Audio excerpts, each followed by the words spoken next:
The tremors you felt on June 26, 2015 were aftershocks from the U.S. Supreme Court's decision that the constitutional right to marry includes same-sex couples. As a result, same-sex marriage is now legal in all U.S. states and 20 other countries. The gender composition of marriage is now a private matter, a personal choice, and not a legal requirement. The majority of the court ruled to legalize same-sex marriage largely because of its high esteem for the institution, saying that all people who love and want to commit to each other should have the choice to enter this noble and fundamental institution. The court majority also argued that marriage has not been a fixed institution over time. They said, quote, "Changed understandings of marriage are characteristic of a nation where new dimensions of freedom become apparent to new generations," end quote. Certainly, societies evolve in ways that sometimes make clear the need for important changes in human institutions more consistent with enlightened understanding. But just as not all historical elements of marriage were wise and good, not all social change is progress, and not all changes in our understanding of the meaning of marriage have resulted in unalloyed good. Many recent changes to the meaning of marriage have contributed to higher rates of family instability and harder lives for children.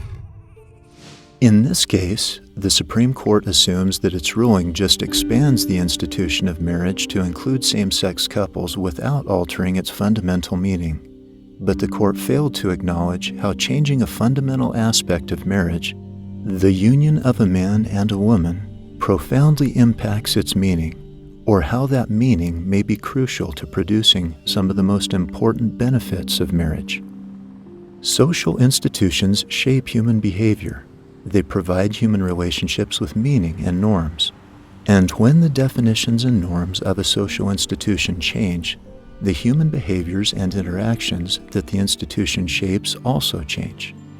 Whether deemed good or bad, legally necessary or unnecessary, redefining marriage away from its gendered purposes will have significant consequences.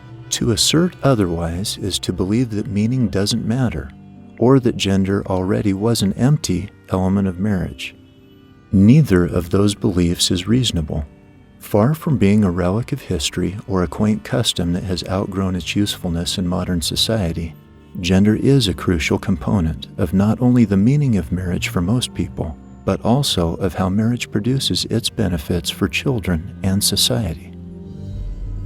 We don't claim prophetic-like insight into the future. Justice Alito was right in his dissenting point that, quote, "The long-term consequences of this change are not now known and are unlikely to be ascertainable for some time to come because the process by which such consequences come about is complex and tends to occur over an extended period of time," end quote. So, even though it is too early to know exactly how redefining marriage will change the institution over time, we think there are some reasonable guesses. Here's one. Changes in the definition of marriage inevitably influence our definition of parenting. For example, marriage has always been an important way to keep men linked to their children, emphasizing that children are better off when they are raised by their dads as well as their moms. Research has long shown that responsible fatherhood is much more likely when three factors are in place. First, the father has a strong ongoing relationship with the child's mother. Second, the father lives in the same home as the child. And third, legal paternity is established between the father and the child. All three of these pillars of responsible fatherhood are created and present in traditional marriage.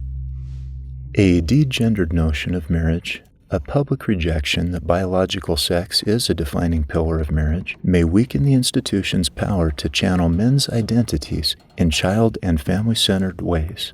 It also seems to emphasize adults' rights in marriage over children's needs for two biological parents. Any societal signal that men's contributions are not central to children's daily well-being threatens to further decrease the likelihood that men will channel their masculine identities into responsible fathering. The government, in essence, now says the terms husband and father and wife and mother are relics.